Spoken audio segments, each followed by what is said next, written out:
Ladies and gentlemen, would you like to take a seat, please? We're about to start soon. Thank you.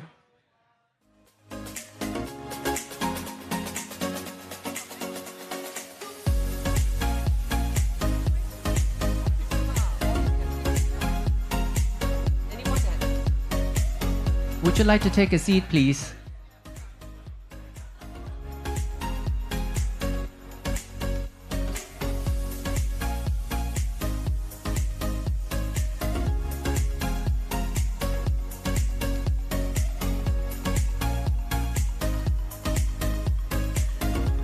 Please make your way to the front.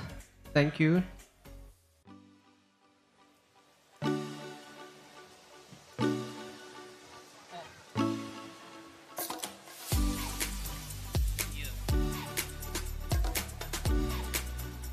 Thank you.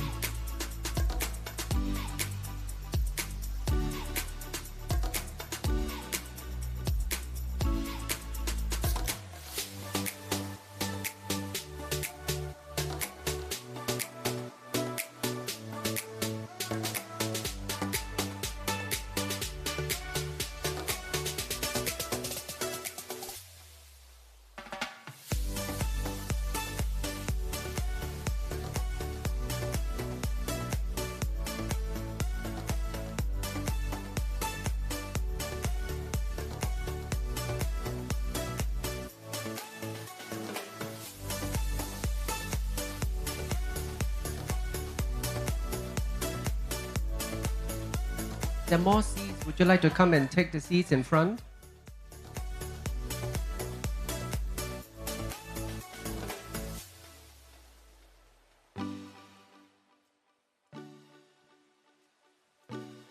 Hello.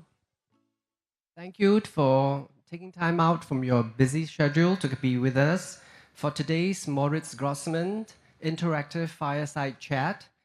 There will be a live demonstration later on of the annealing process, which you see right in front, and also the opportunity to view the stunning Moritz Grossmann HAMATIC ASTRAL Sincere Platinum Jubilee Edition, which will be revealed later on in the display behind you. Okay, I'm Lionel Lim, and I'm from A Plus Magazine, and we're the media partner for today. Before this morning's fireside begin, I'd like to invite you to scan the following QR code for the Slido program for a more interactive session. It's genuine, so there's no scam. You don't have to download anything, just need to scan it, and then afterwards you could answer questions.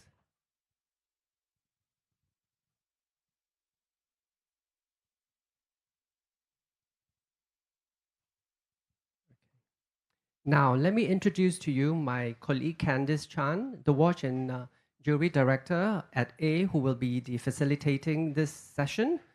Candice? Thank you, Lionel, and hello, everyone. Over the next half an hour, we'll delve into the intricacies of German watchmaking, explore the uniqueness of Moritz Grossmann, and uncover some fascinating insights into the watch industry. Without further ado, let me introduce our expert panelists. All the way from Germany, from the beautiful town of Glashuter, we have Ms. Christine Hutter, founder and CEO of Moritz Grossmann. Mr. Lee Kok Yong, a passionate watch collector and valued client of Sincere Fine Watches. And of course, Ms. Kate Lim, Regional General Manager of Sincere Watch Limited. Thank you for joining us.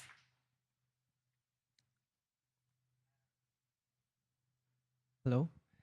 And before we start, we'd like to hear from all the audience who have just downloaded the Slido app. The first question really is an introduction to the fascinating world of German watchmaking. So what are some of the key characteristics that define German watchmaking? I'll appreciate it if you could input into your Slido.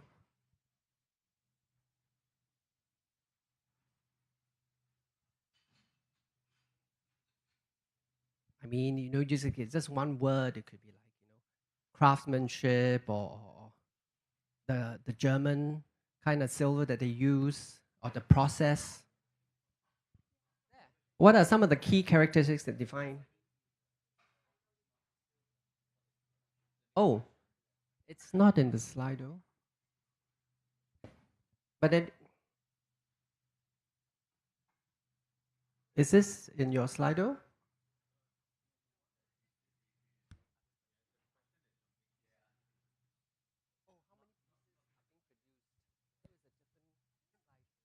Yeah. Okay, well, maybe we could just have some answers now. Anyone?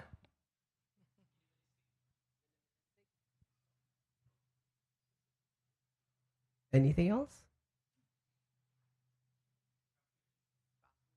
Yeah, pretty good, pretty good. Quiet Excellent. luxury. Okay, we have some pretty accurate descriptions and characteristics. Christine, would you do us the honors? There are several unique qualities and characteristics that distinguish German watchmaking. Could you elaborate on these qualities? Yes. And first of all, I would like to welcome everybody. Hello. It's a pleasure to be here.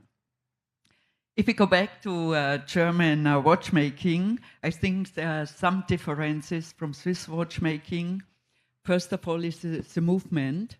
If you look to a German watch, we have mostly a 3/4, or Moritz Grossmann is having a 2/3 blade. So we do not work with the bridges in the movement like all the Swiss watchmaking. The next one is mostly we have like gold chateaus inside. Moritz Grossmann is also very special because our chateaus are raised and the screws are sitting on the plate. Then if you look, we have like a pillar movement. So you can really, the watchmaker can look into the movement. And mostly the balance cock is hand engraved with a very nice engraving. And then in Glashütte, many companies use the swan neck regulation. I think everybody knows this. We are a little bit special because we really go back to the heritage of Moritz Grossmann's pocket watches. We use the micrometer screw for the regulation system. And then if you look for our watches, it's very special because if you look at our hands, Moritz Grossmann really had one of the most slim hands, mostly in the pocket watches, and that was really the starting that we said we produce our hands by our own. And what Martina will show later on, so we really polish very slim body-wise hands, which you never can find. And another characteristic is, it's a whole movement and it's a kind of development what we do. And the Germans are thinking more in a function-wise, more technical-wise, and not, we have a beauty, but another kind of aesthetic and beauty. Okay. Moritz Grossmann's heritage dates back to 1854 when it was founded by the gifted watchmaking pioneer Karl Moritz Grossmann. He's known for developing outstanding timepieces. He left behind a legacy of exceptional craftsmanship and a strong watchmaking heritage focused on the essentials. However, sometime around the 1900s, like many watchmakers, the brand faded into obscurity until 2008. That's where you, Christine, now are the founder and guardian of the Moritz Grossmann name. What inspired you to resurrect the brand, and what aspects of Grossmann's approach to watchmaking continue to inspire you today? Yeah, it's a long story. I think everybody knows I'm also a trained watchmaker, and my passion and my heart is still with the movements and watchmaking. But I worked more in marketing, communication, and distribution. And in the year of 96, I came up to Glashütte. I worked for other companies. And then I got involved with the history of German watchmaking, of Glashütte watchmaking. And I recognized the importance of the name of Moritz Grossmann. And Moritz Grossmann was a very important and eminent watchmaker in Glashütte. He was also born in Dresden. He traveled after his apprenticeship really through Europe to Switzerland, France, England. And in 1854, he came up to Glashütte and started his own workshop, produced pocket watches, pendulum clocks, also measuring instruments. And I was fascinated because he was a person who wrote books, who wrote essays. He won awards in England, in London, about a special essay. And he was a person who wanted to give all his watchmaking knowledge to other people. And very important was the year 1878, because he was the initiator and founder of the German watchmaking school. And unfortunately, he passed away with 59 years old, early, and the sons has been too young, so they closed the company, and Moritz Grossmann, the company, didn't exist anymore.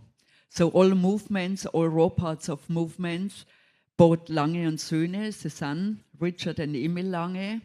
And also today, sometimes in auction, you find pocket watches, and they have like a double signature. It's like the raw part movement of Grossmann, but finished by Lange. So it's really a double signature number under the dial. And but Grossmann didn't exist anymore. And as I came up, I recognized the name, and I tried to protect the name rights with my family together. But then I left to Switzerland, and I went into retail business, and suddenly the letter from Alicante came in that we own the brand rights.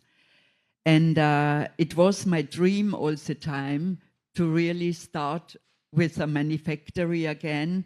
But with the name Moritz Grossmann, it was like a vision, a dream, which was all the time in my brain behind.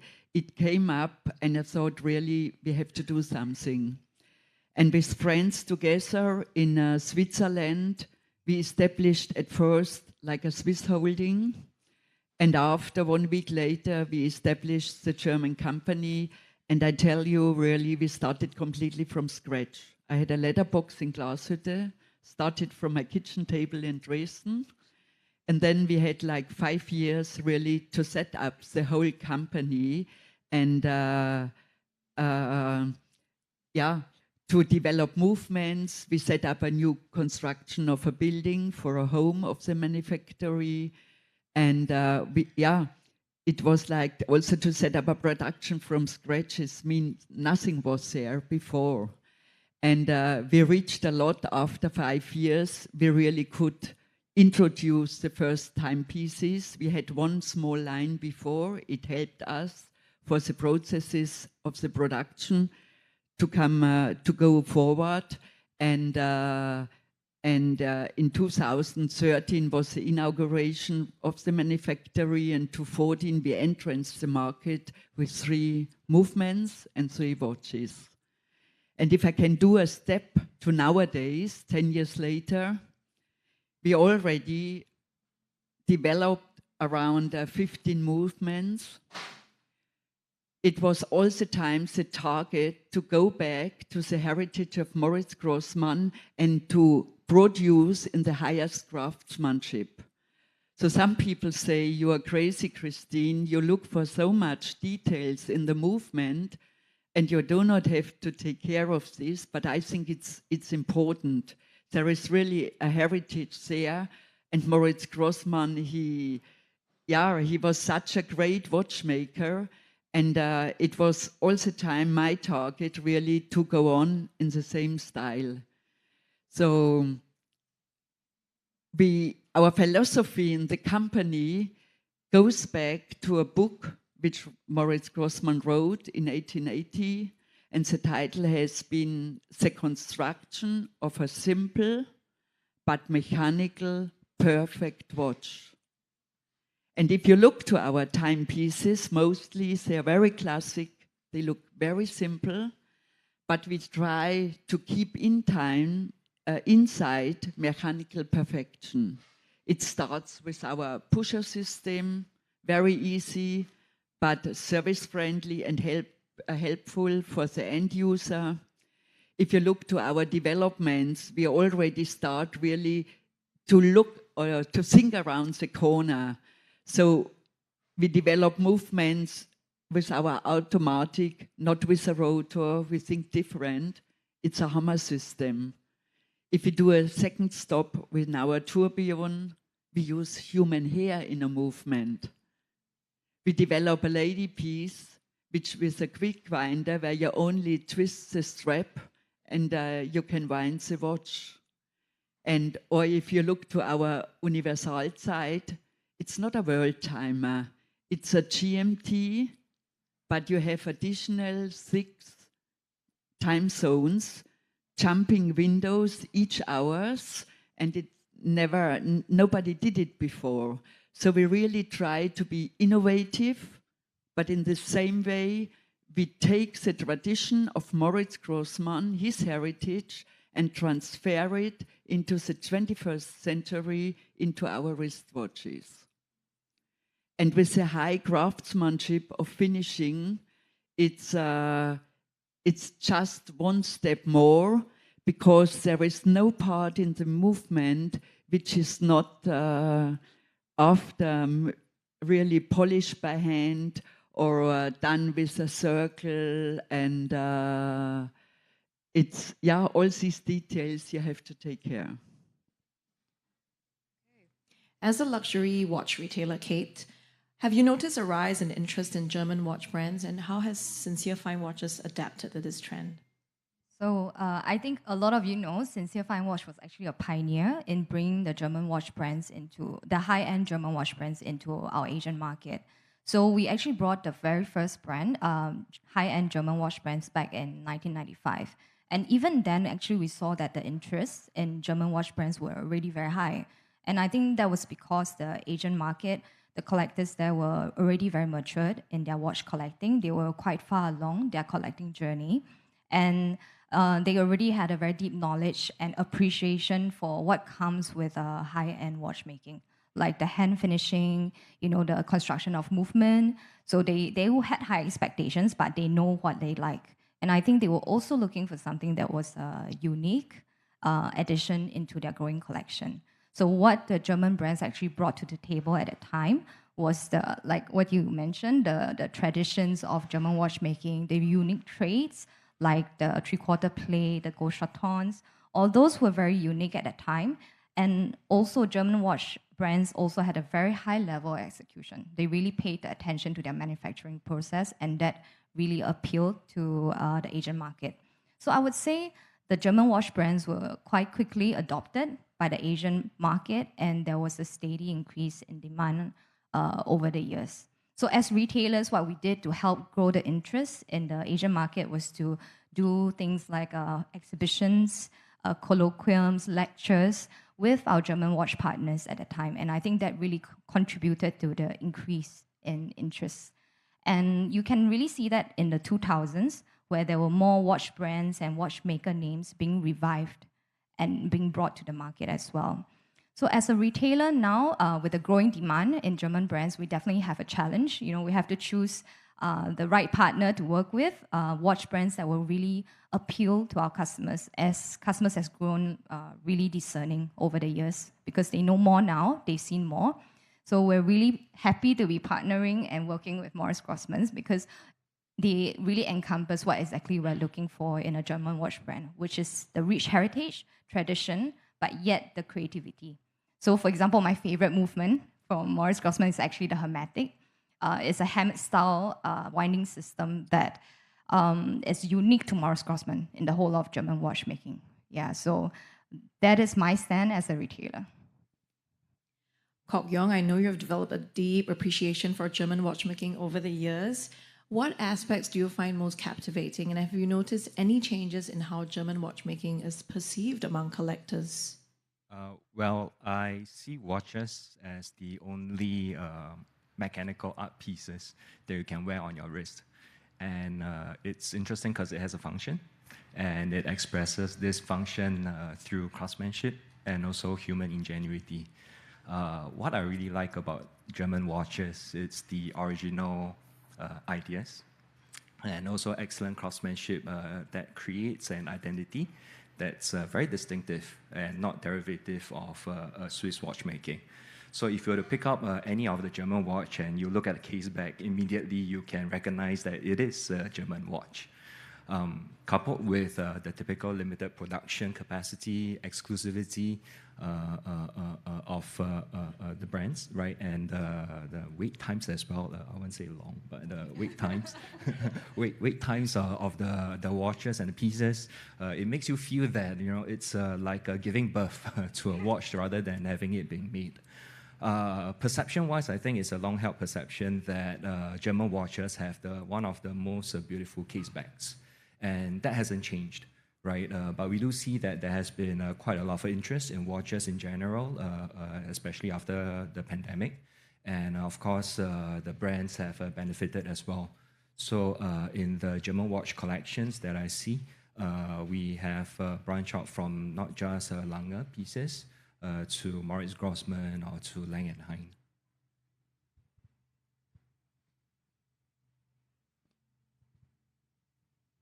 We're going to start with the second Slido question again. Other luxury watches produce 10 to thousands and to up to 1 million annually. How many watches you think Moritz Grossmann does a year? You could scan and please answer. 100,000, 50,000, 3,000, or a small number of 350.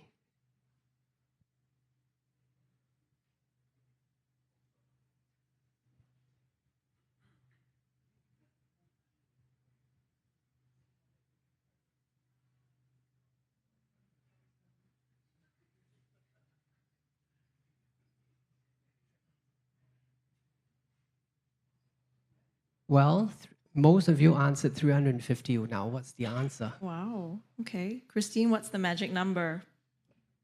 The magic number is really 350. Well What we done. planned this year, perhaps 360.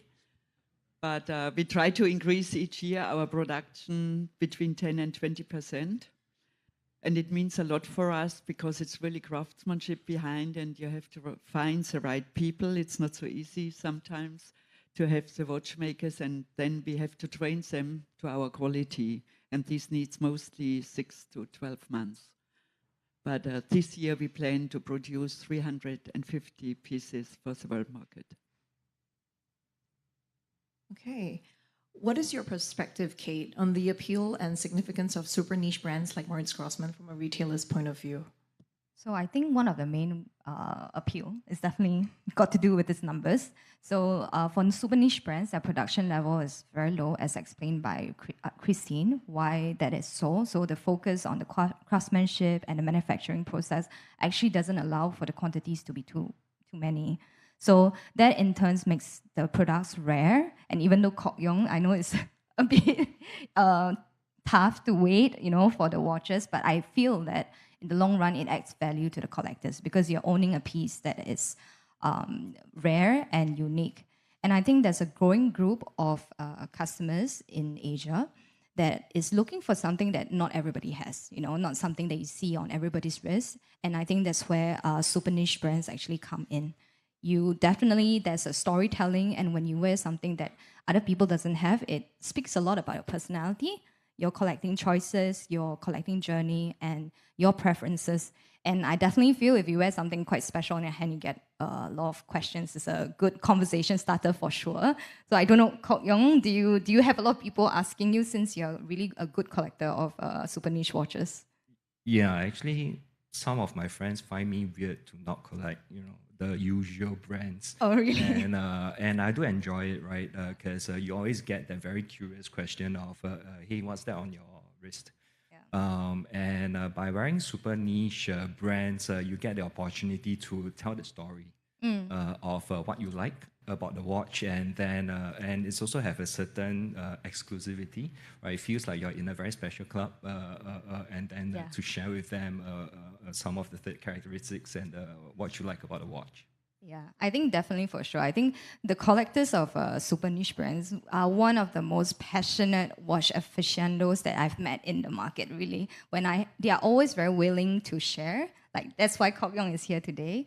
They're very willing to share about their knowledge and their deep understanding, and they have so much passion for the brand. They are actually more like a salesperson for the brand. You know, it helps us as retailers to have customers like Kok Yong as well. It does, because we feel that we are rooting for the underdog, you know, and then you always want to support them to make sure that they continue to exist and prosper as well.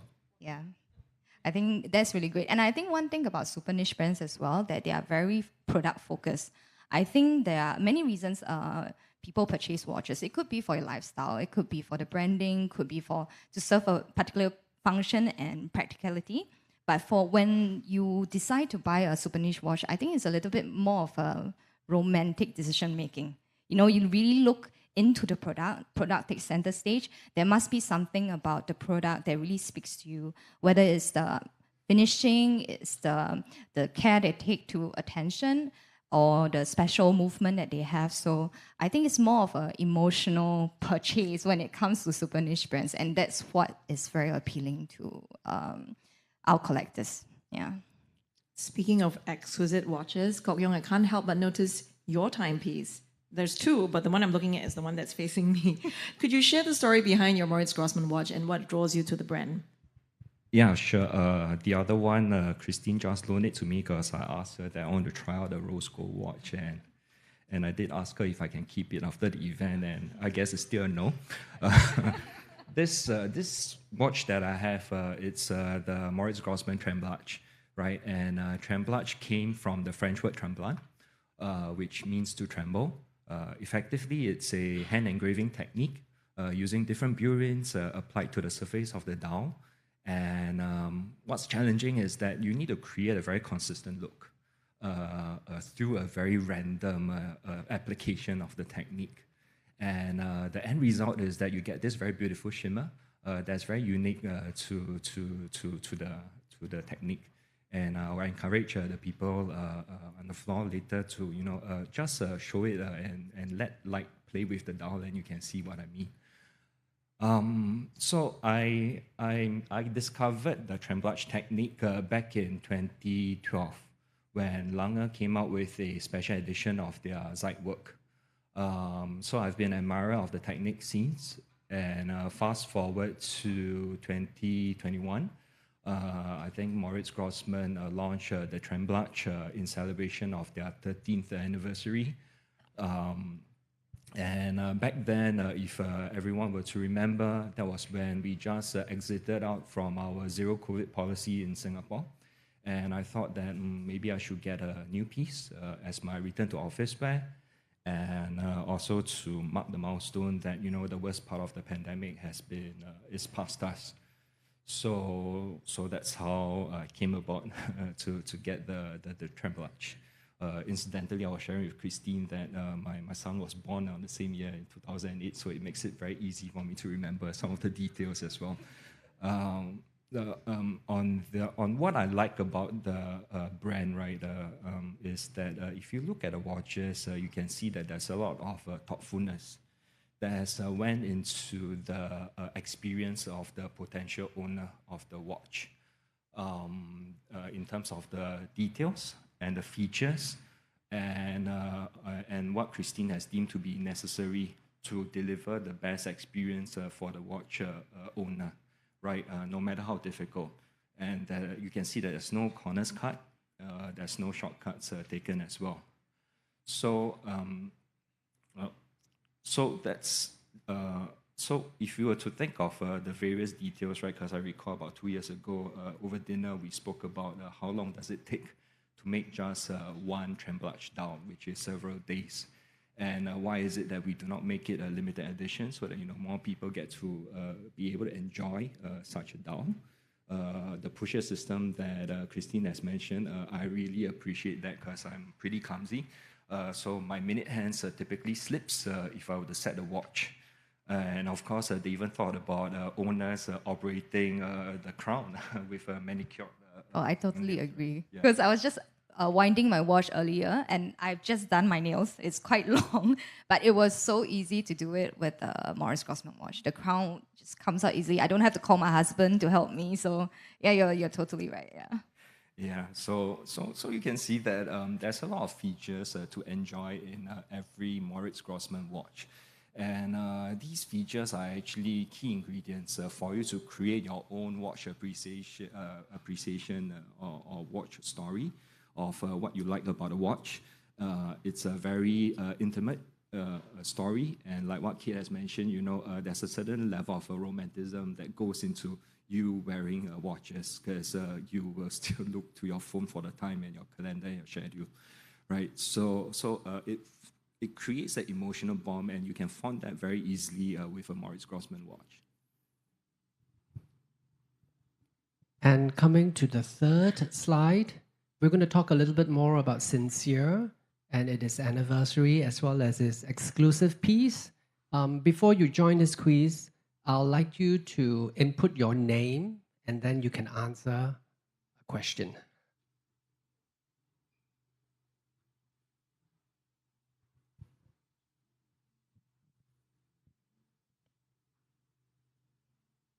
And the question really is, how old is Sincere Fine Watches this year?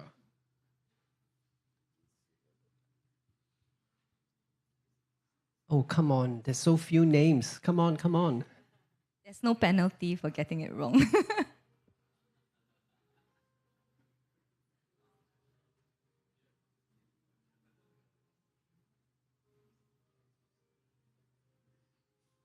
Oh, you are counting, doing the math here. I saw that. Yeah, actually, you can.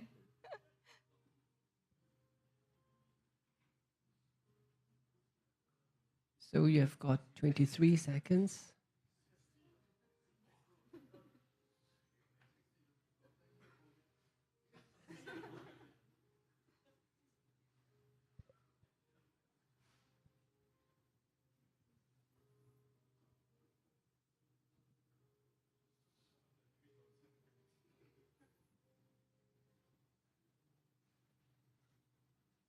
Oh, wow. Very good. Very good, yes. 15 years. Congratulations, Kate. 70 is an amazing accomplishment and milestone. I understand you're leading the festivities for this momentous occasion. Can you tell us what exciting plans and initiatives can we anticipate this year? Thank you, Candice. Yeah, it's an exciting year for us this year because it's our 70th anniversary. I think we're one of the oldest watch retailer in the region, and definitely we are thinking of doing something special for this year. When we were planning, we looked back at some of our past milestones over the years, and we've picked out 2 successes to use as pillars for our celebration this year. So number 1 was definitely that most of our important anniversary, we have pushed out special commemorative pieces. And actually, recently, I think a lot of those editions came back, resurfaced in the auction market and did really well. So this year, one of our core things that we're pushing out is definitely special commemorative pieces. And I'm happy to announce today that this year we are actually progressively pushing out a total of 12 special editions with 12 of our valued partners. And of course, today we're very happy Christine is here with us to launch the very first 70th edition, which is the Moritz Grossmann HAMATIC ASTRAL Sincere Platinum Jubilee edition. That's quite a mouthful. Sorry. It's a very long name, but yeah. So we are using the HAMATIC movement, and for the first time ever with a gold stone dial for Moritz Grossmann's timepiece. So thank you very much for your support and help in creating this special piece. Then, of course, the second pillar would be the Horology Lab. So since I joined the company about 3 years ago, I've talked to a lot of long-time collectors, I think people like Kok Yong and everyone. And one of the very common nostalgic topic that that was always brought up was the Sincere Watch Academy. And a lot of collectors were very nostalgic about it, and they tell me how much they love it and, you know, enjoy meeting people from that forum. We actually started the Sincere Watch Academy back in 2007 to help to further the knowledge and appreciation for the intricacy of watchmaking. So with the same objective in mind, we are launching the Horology Lab that also serves the same objective. So the Horology Lab has 3 main engagements. Number 1 would be the Fireside Chat, which is what we're having here today. The main goal is to bring different personalities from the watch industry. So we have collectors, whether new or seasons or someone who's just gotten into collecting, the brands, people from the brands, brand owners, watchmakers, media, and retailers to join together to have an open and candid conversation, and hoping to share more to our collectors as well. And then the second one would be the experiential atelier, which are a series of hands-on workshop that collectors can actually try their hands at the watchmaking. So it's very difficult. I've tried some of it, and I think it gives you a deeper appreciation for the process of watchmaking. And last but not least, it also has the horology narrative, which is a more classroom style, lecture style, that delves deeper into the technical aspect of watchmaking.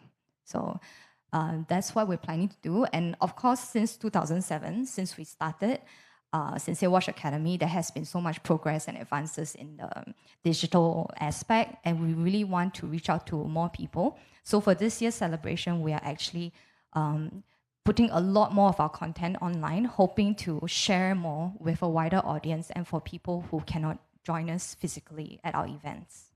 Yep, thank you.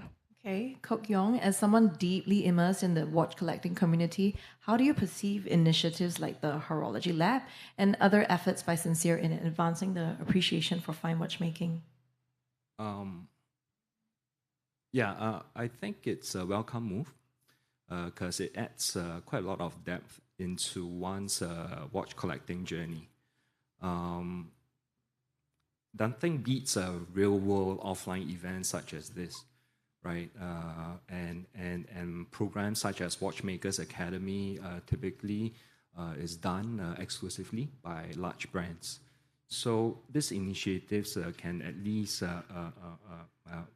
provide access to watch enthusiasts a similar experience for more interesting independent brands, which we may have encountered or read about online, but have yet to experience it for ourselves in the meadow. Nowadays, we do have a lot of content online, right? From the informative to the entertaining. Some are very entertaining. And what's lacking is that interactive sessions through live streaming events are still very uncommon. And this interactivity is actually very important because it does add richness to the content and also helps form that bond and intimacy. Where not only do you hear representatives from the brand, you also would hear other personas in the ecosystem, people like watch collectors or other contributors in the watch collecting value chain. Christine, let's talk about the HAMATIC ASTRAL Sincere Platinum Jubilee Edition. Can you walk us through the process of creating this commemorative piece? How extensive was the discussion, and what were the main challenges encountered during the whole process? Yeah, I think already 1.5 years ago, we started really with the brainstorming. So Mr. Ong Ban, he was with us, Kate, some other people from Sincere, and also Stephen from our brand manager for Asia Pacific region. And then we really discussed what could we do. And I think the very early step was to decide which kind of movement we should use. And I think our HAMATIC movement it's an outstanding movement. And we said, let's do a small edition here. We are not able to produce too many pieces per year of the HAMATIC. And then it was clear it should be in a rose gold case. That was the second step. And after we had more meetings. Many more. Every time Christine comes, she has a stack of rendering and some dial samples for us. So thank you so much. So in the time I came more often in. And then we discussed what could we do for the dial. How should it look like? And we went through a mint color, here color, orange color. It was really funny. And at least, I think it was the wish of Kate and Bun, they said, let's do something what you never have done with your brand before. And then we recognized the goldstone. We talked about aventurine, real aventurine at first, and then we discovered the goldstone. And I brought a small example how it could look like. And then we said, okay, it should be the goldstone brilliance. And then the next step came in. What should we do? Should we print the dial? Should we put indexes on it? How do we make the second? Which kind of hand? Which kind of logo? Because, as you know, Moritz Grossmann is using the normal logo, and sometimes we go for the vintage version.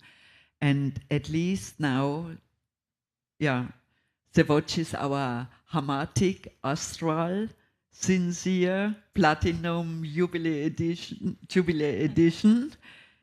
We will produce 10 pieces in rose gold. And I think outstanding is really not only the movement, it's a dial. It's really a special dial. And it's not stone, not aventurine. It's like a aventurine glass.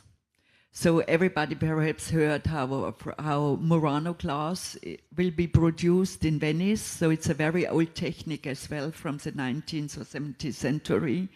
It's going back, and you have all the glass together, and to get the brilliance out and all that, it's looking like a sky, like a universe where you can look inside. You put into the glass like copper and some metal, very small parts. And at least if it's like merging with the heat, and later you really can cut it and polish it in a very nice way. We really discussed, should we make like a second counter or not? So we left it away. We said it should be really a full goldstone dial, only with the marker of the indexes. And then we decide with the vintage logos that we also will put on our vintage hands and rose gold hands. And I think it matches fantastic. And the hands are also done by Martina. She's today here, our watchmaker. And the hands have a thickness of 0.1 millimeter.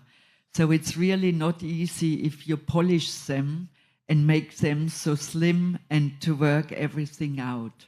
And I like the piece. And yeah, it's fantastic. I love it. Yeah. And we are proud that we could be the first brand now in Asia or in Singapore here now to introduce a special anniversary edition. And it's a honor for us to do this for Sincere Fine Watches. Thank you so much, Christine. I think just to add on a little bit why we chose the HAMATIC movement, because when, like Christine said, we work on the project 2 years before, 1.5 years before, and you really want to choose a movement or something that you know will be as relevant and important as time passes when you actually launch a watch, and still be as desirable, because you don't produce a lot every year as well. So we are quite certain that, you know, at the time of launch, it will still be very desirable by the collectors, and it's something that, you know, we will see still relevant in 10 years and 20 years. I think that the HAMATIC is so iconic to the Moritz Grossmann brand. Yeah. And taking the cue now, we're going to go to the fourth question. We want to know exactly what you think are some of the watch characteristics that are currently trending. Your personal take. I mean, this is good for the retailers as well because they can take notice.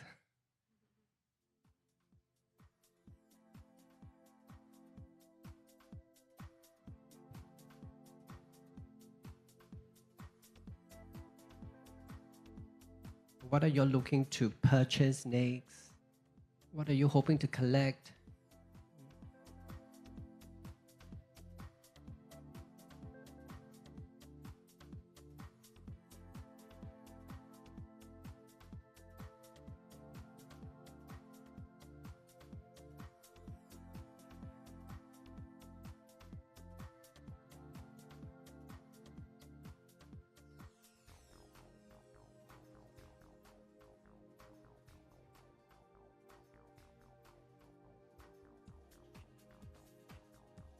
We have some interesting opinions, but there's still a lot of people typing, so I'm going to leave it to run for a bit.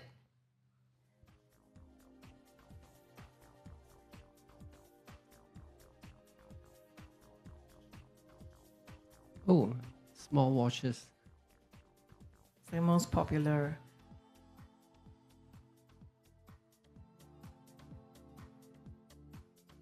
Oh, this is very useful. There's a lot of answers.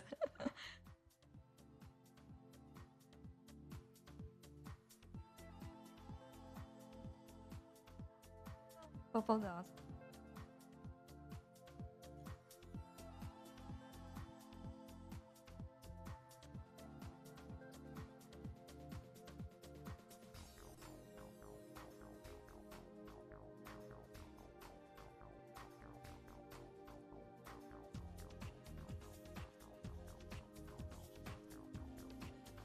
Okay.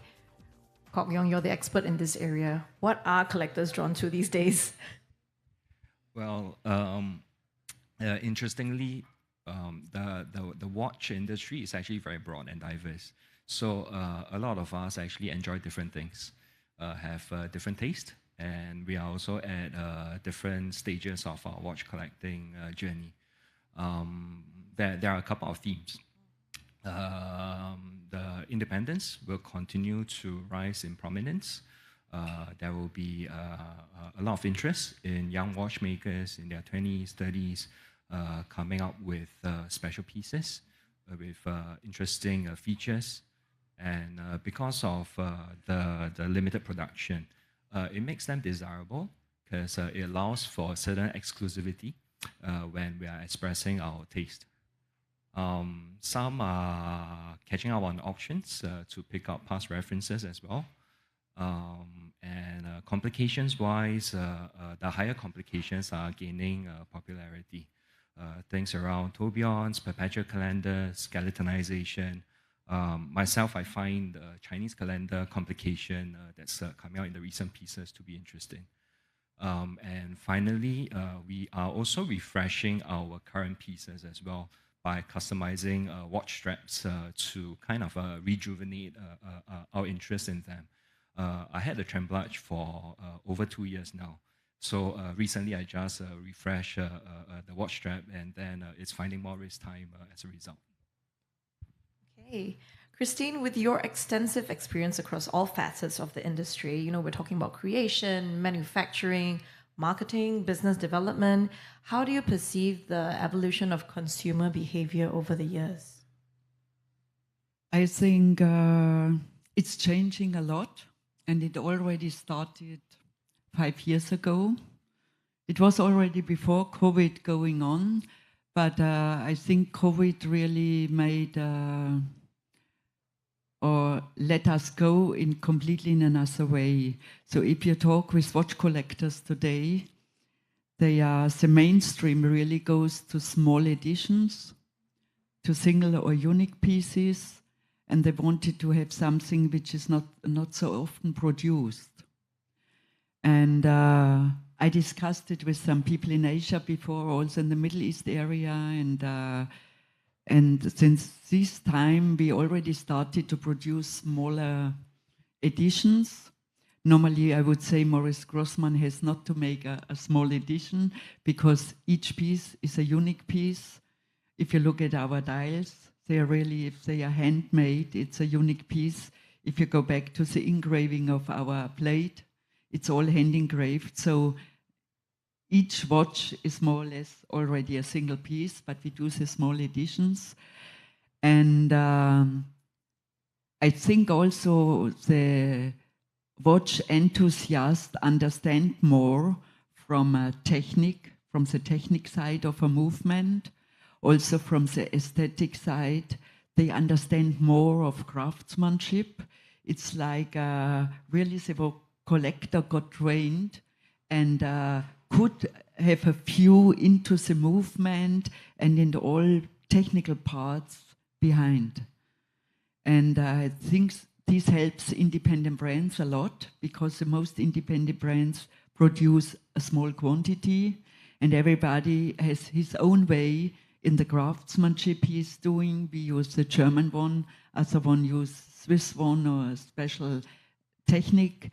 And also the social media side, that you have Instagram or Facebook and all these communication systems, it helps a lot to spread out in the world immediately.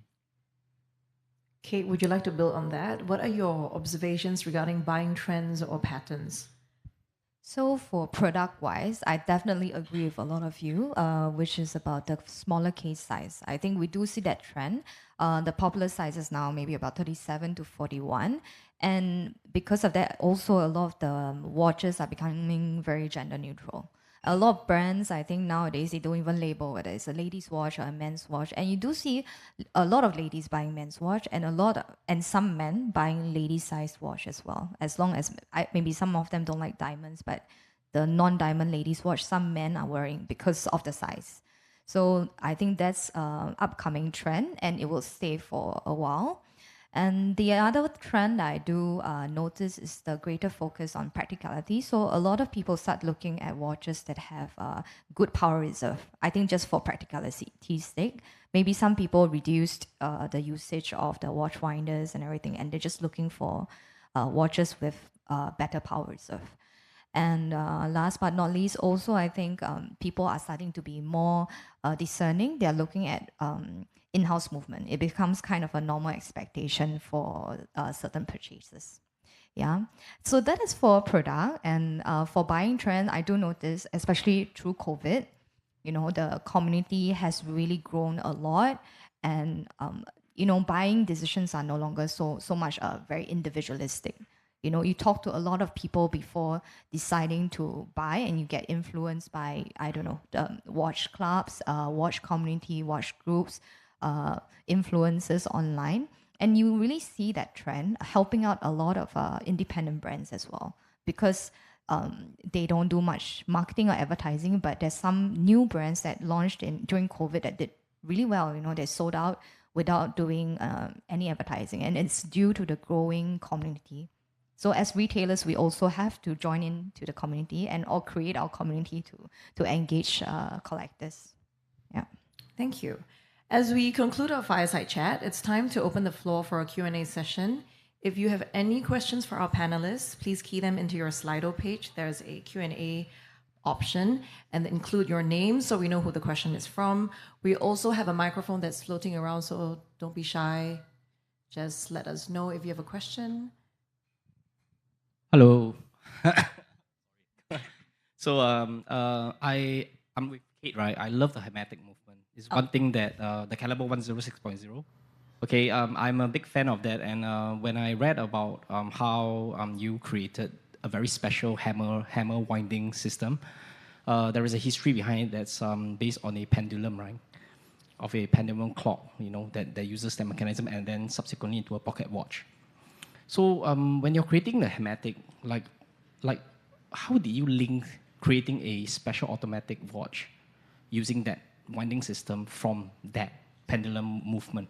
Because I'm always very surprised, you know, when I go deep into the HAMATIC movement, because it's so different.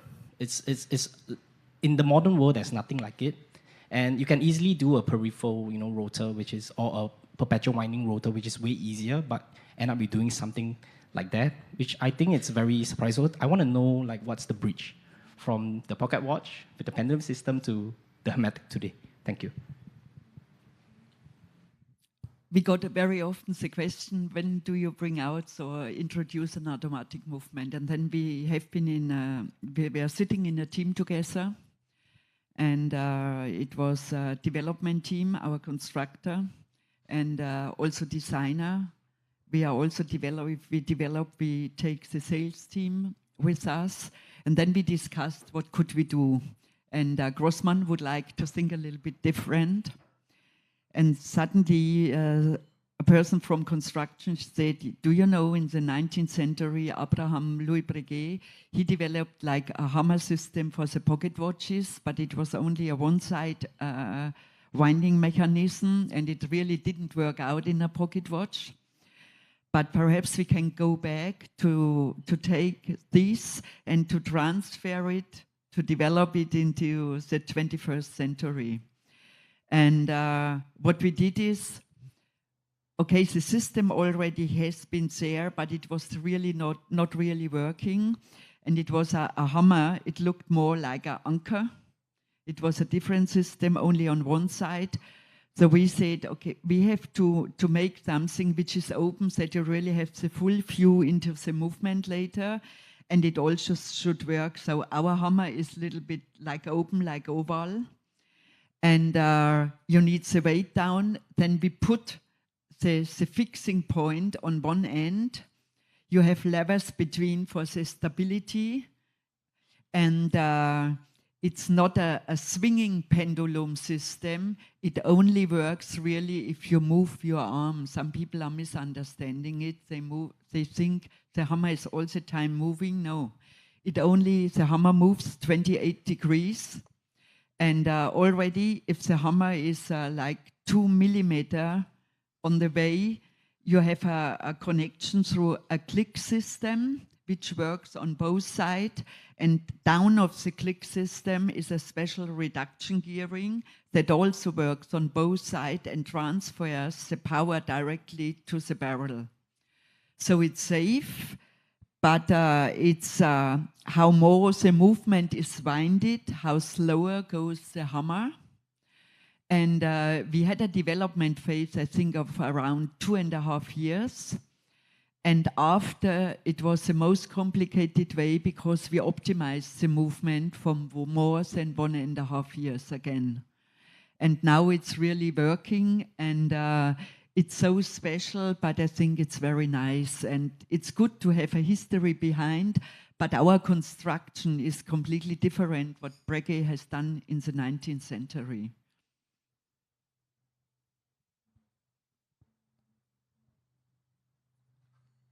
We have another question for Christine. What other exciting plans does Moritz Grossmann have in store for the future? We have a lot of exciting plans, but it's difficult to talk about novelties which will come out next year or the year after. I can promise you our schedule is done until 2030, more or less. We know that we miss some special complications, but we have 2 constructor people in the manufactory, and sometimes you need between 1 or 4 years to develop a movement. And then again, a half a year or 1 year or 1.5 years for prototyping, because the practice sometimes is different and the theory in construction is thinking. And but I promise you, we are working on 2 new movements. And in 26, we have the 200th birthday of Moritz Grossmann. So we are working on a new line. We have our Benno line, Heritage Contemporary. We have our Tefnut line. And we are working on a 3rd line, and also on new complications, which go slowly. For, some nice watches for sure will come out in the next years. But it's difficult to talk about this. Hello. The second question, horology lab. The second question is for Kate. Are the horology lab activities open to the public? Yes, so our manufactory really is open, and you can visit us. We had a few weeks ago some people from Sincere in our manufactory. Yes, I think we do some manufacturer visits as well with our VIPs. Yeah. So but we have to organize it. So it's not good to come and to pass by and to ring on the door. But if we know it early enough, we are completely open, because I think everybody will be impressed if he goes through our manufactory and you can talk with the people. You can really stand nearby and see what they are doing. And if you see all the details, not only hand making, also how we finish the balance, how we do polishing of the teeth of a ratchet wheel. We do also the double assembling. If you see like a first assembling, second assembling, it's very interesting. So everybody really, if you stay in Germany and you can pass by, let us know. We are open for this. It's a pleasure for us. Hello. Hi. This is for Kokyong. You have a really large collection. So my question is, do you, as a collector, have experienced collector's fatigue? Um, to clarify, in case my wife is watching, I do not have a large collection, a modest one, relatively speaking. Yeah, absolutely. Because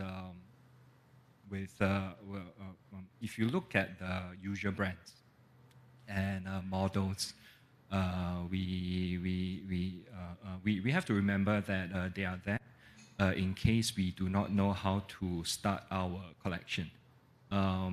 Watch collecting journey is a journey, right? And it helps you discover your likes and your dislikes. And those initial pieces are there to help you discover that. By making the usual brands and models mandatory pieces, you can quickly spiral into collector's fatigue and despair as well, because those are the choices that others have made on your behalf, and especially if those pieces do not spark joy, you are not getting much out of it. I will also avoid watching videos suggesting what are the must-have pieces that you need in your collection.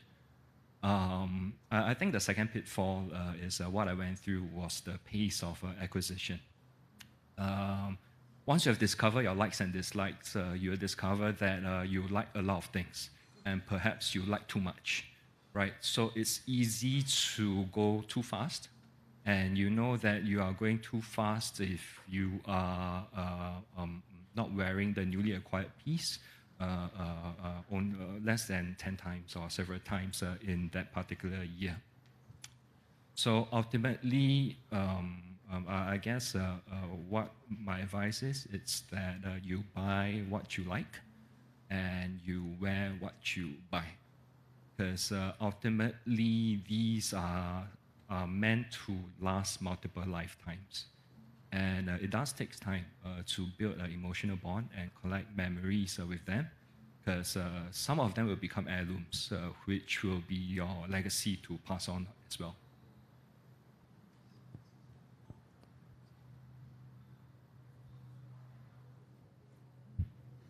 Any other questions?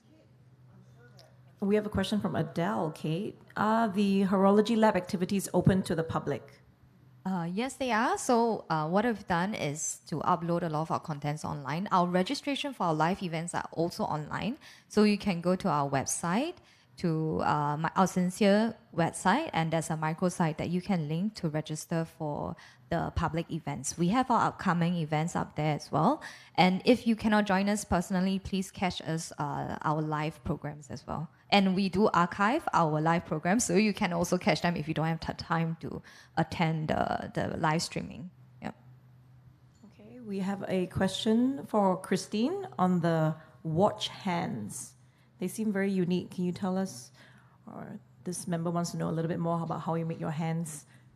Yes, already from the beginning, as we started with the first watch, we decided really to produce the most slim and finest hands what we can do, like Moritz Grossmann has done it in the 19th century.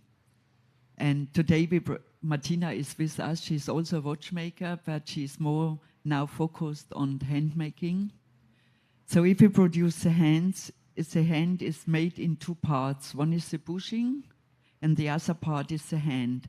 And the raw part really comes out of a wire erosion machine. But the raw part is made in steel. It's like cut out from a small plate. And after, each single hand is really polished and done body-wise and very slim by hand. Also the bushing. So if you look at the bushings, you have like 3 faces at least, to have later on an eye which looks like a diamond in the watch. And we need, it's different. We need between 6 to 8 hours for 3 pieces, like a hour hand, minute hand, second hand, to produce them. And also we decided that we put our screws and also the hands mostly in the violet hue. And that's the darkest color which you can reach if you anneal steel. So if you anneal steel, it starts in yellow, is going into red, then into a brown hue, and then you have a very short phase where it's a violet hue. It's the darkest color, and later on the blue hue is coming, and it's a very long phase. So you really have to take, because each single hand will be annealed under fire. Martina can show it afterwards to you. And she really have to move it, because the hand is very slim, and also the hand has a thicker part.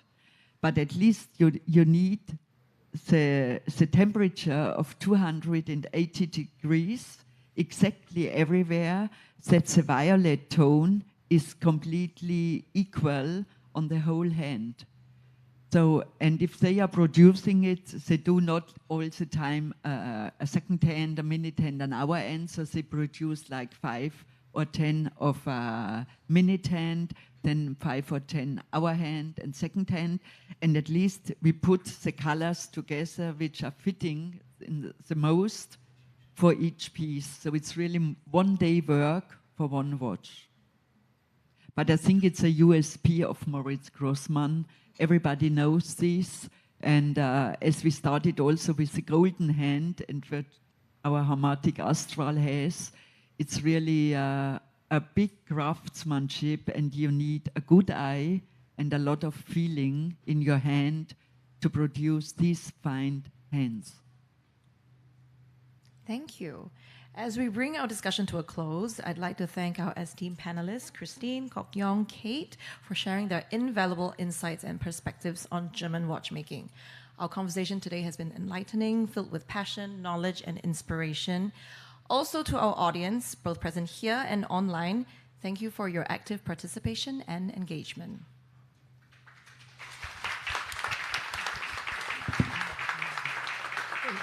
I'd like to invite our guests to take a little bit of a light refreshment with us. And